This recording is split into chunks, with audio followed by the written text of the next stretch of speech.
옳고 그름을 판단하는데 에너지를 낭비하지 말 것. 있다고도 하고 없다고도 하는데 도대체 무엇이 있고 무엇이 없는지 알지 못하겠다. 있음이 있고 없음이 있고 없음이 아직 형성되지 않음이 있고 없음이 아직 형성되지 않음도 없음이 있습니다. 그런데 문득 호련히 있음과 없음이 생깁니다.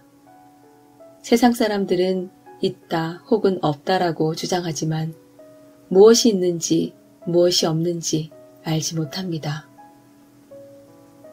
50은 스스로의 오만함을 발견하기 어려운 나이입니다. 자신에게는 관대하고 타인의 문제에는 집착하게 되지요. 여기서부터 불행이 시작됩니다. 돈과 명예를 가진 사람일수록 주변에서 지적하거나 반대하는 사람이 없을 겁니다. 그것이 좋은 걸까요? 아닙니다. 오만함을 알아차리지 못하면 결국 좋지 않은 끝을 맞이하게 될 테니까요. 50이 되니 이기는 자가 살아남는 것이 아니라 살아남는 자가 이기는 것이라는 말이 절실하게 느껴집니다. 변화를 알지 못하고 또 알려고도 하지 않으면 고착된 생각에 갇히게 되는데 이를 강요하다가는 외톨이가 되어 사회에서 살아남기가 어렵기 때문입니다. 그런데 이 선입견과 고집을 버리기가 참 힘듭니다. 옳고 그른 것이 딱 정해져 있지도 않은데 말입니다. 무엇이든 가능한 이 세상에서 편협하게 자기 자신의 고집만 내세우다가는 삶은 끝까지 외로울 수밖에 없습니다. 자신의 신념과 맞지 않아도 그 역시 또 다른 삶의 모습이라는 걸 알아야 세상과의 화해가 시작됩니다. 완전히 옳은 것도 완전히 그른 것도 없음을 알아야 합니다. 이렇게 포용력이 있는 모습을 보일 수 있다면 어떤 곳에서도 환영받을 수 있지 않을까요? 앞으로가 기대되는 인생을 위하여 품어보는 단어, 포용. 장자를 읽고 무엇을 알게 되었습니까? 라는 질문을 받았다고 해보겠습니다. 저라면 이럴 땐 이렇게, 저럴 땐 저렇게 하라는 특별한 기술을 배웠노라고 말하지 않겠습니다. 대신 장자가 세상을 바라봤던 눈 그 자체를 알았다고, 그렇게 책 수백 권으로 해석되기 힘든 세상을 해석하게 되었다고 말하겠습니다. 세상에 있는 아름다움을 발견할 줄 알고 특히 나와 다른 누군가 혹은 내가 생각했던 것과는 다른 무엇인가를 새롭게 바라볼 수 있게 되었다고 말입니다. 물론 장자처럼 세상을 보려면 아직도 멀었습니다.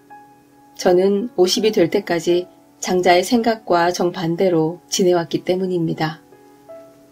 사람과 세상을 부정적으로 바라보고 누군가와의 경쟁을 생각하고 그 경쟁에서 승리하려는 마음이 일상을 가득 채웠습니다.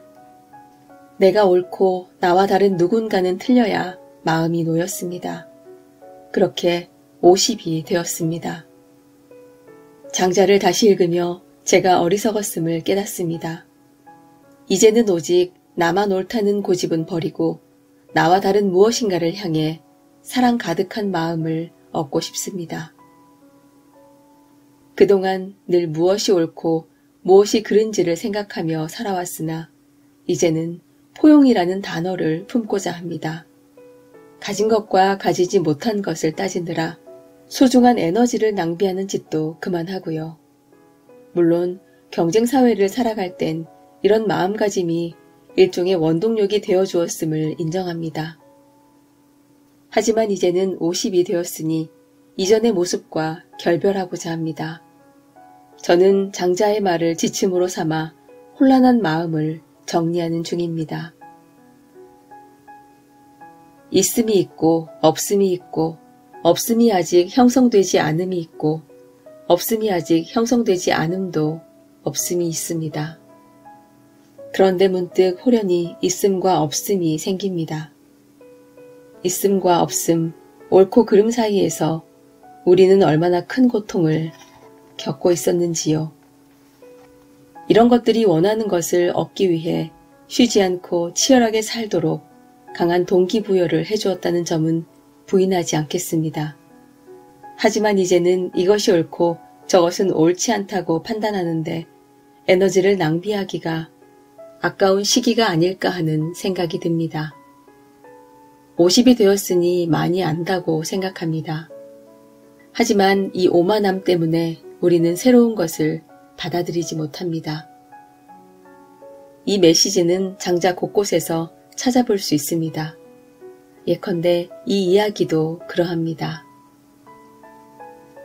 송나라 사람이 장보라는 모자를 팔려고 월나라에 갔습니다. 하지만 월나라 사람들은 머리를 빡빡 깎고 문신까지 해서 장보가 필요하지 않았습니다. 별것 아닌 이야기 같지만 잘 곱씹어보면 생각할 거리가 많습니다.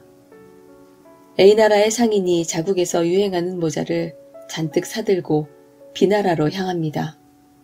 이건 대박이야 하며 꿈에 부푼 채로 말이지요. 그런데 B나라 사람들은 모두 민머리였고 심지어는 머리에 문신까지 하고선 멋을 내고 다녔습니다. 모자를 쓸 이유가 전혀 없었지요.